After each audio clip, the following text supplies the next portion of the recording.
Hi everybody, welcome back to my channel. Today I'm doing something different.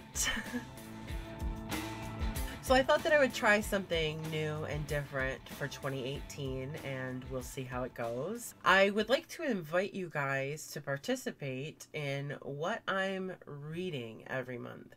So every month I'm going to sit down and I'm going to present you with a few options, and I'd really like your feedback on which of the 5 books that I show you that you most want to hear about. We're going to do January's today, and I know it's the last week of December, so this one won't be up as early as future videos.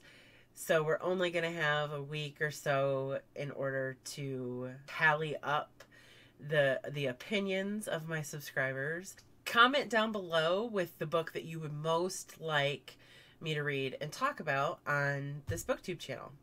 So here are the options for January. The first book is The Poison Tree by Erin Kelly.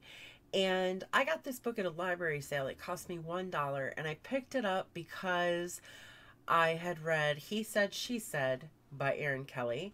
Incidentally, I was not a fan of that book, but I kind of wanted to give Erin Kelly a second chance. So when I saw this became the book that I was going to use to give her a second chance.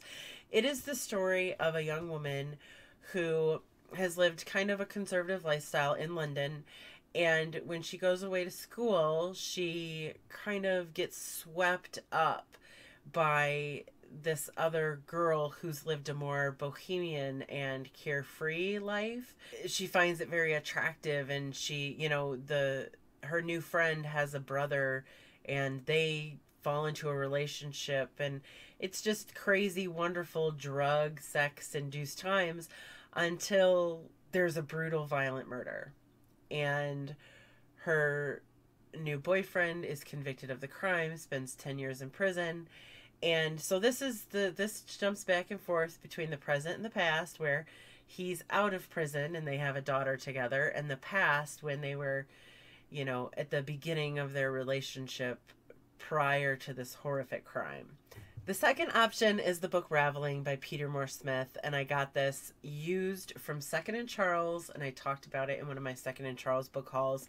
It says, I am pilot James Airy, a diagnosed schizophrenic. James David Airy, a retired pilot, is my father. Hannah McLeish Airy, a hand specialist, is my mother. Eric Richard Airy, a neurosurgeon, is my older brother. 20 years ago, Fiona May Airy, my little sister, disappeared. You might say it caused our family to unravel. It would happen to any family. But now I think all the unraveling is finally over, and it's time to ravel everything back. It sounds like it would be kind of a character-driven, like, family drama kind of thing, but all of the critical acclaim on the book says that it's chilling, it's original and complex, it's accomplished, scary, and suspenseful. The next book is Revival by Stephen King. You guys should know that if you pick this book, it'll be the first Stephen King book that I've ever read. And that might be tempting because it's ridiculous that I haven't read Stephen King. But people are also very much unsure about Revival. It's either really great or it's really terrible. That's what people say. And so what would happen if I read this book and I hated it? Would I want to read more Stephen King? It's a good question, right? I picked this one up in particular because it was $4. It was a brand new $4 hardcover. This one has that religion thing going, and I have a thing about twisted, creepy, really misguided religious stuff. So let me know if this is the winner.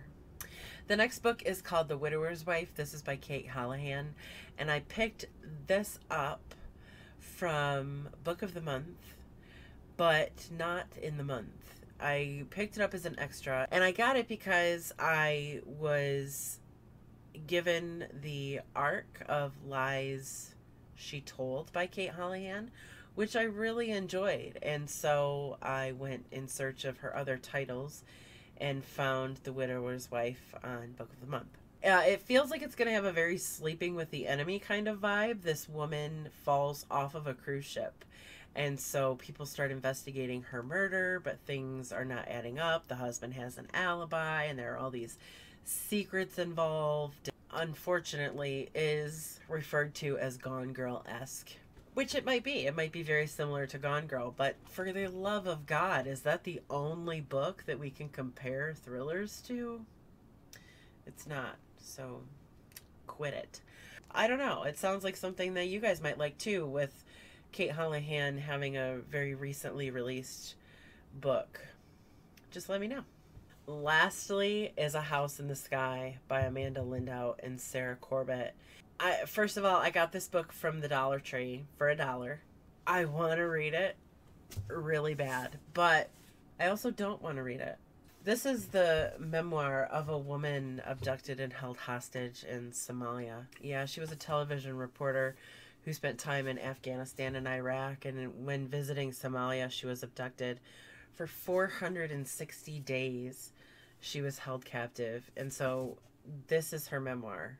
Like, I really want to read it. It's rated really high on Goodreads and Amazon, but I'm scared of it too. And it's a really beautiful book. The end papers are this, like, journalistic kind of handwriting. Again, that's your fifth option. I will link all of the books down below, and you can read more about them if you like, and then come back and let me know which one you want me to read in the month of January. And I will definitely do that, and I will definitely talk about it before the end of January. The books are The Poison Tree by Erin Kelly, Raveling by Peter Moore Smith, Revival by Stephen King, The Widower's Wife by Kate Houlihan, and A House in the Sky by Amanda Lindau and Sarah Corbett. I have a lot of other books coming up for you in January of 2018, books that I selfishly want to read really, really bad. But I thought it would be fun if I had you guys interact with me and pick a book that I read every month in 2018. And like I said, we'll see how it goes. If you guys absolutely hate this idea, well, we don't have to keep doing it. But I guess I'll be able to tell by your participation. Let me know as soon as possible which one of those books you want me to read in the comment section down below. Thank you so much for watching. Have a very happy and safe New Year, and I will see you all very soon.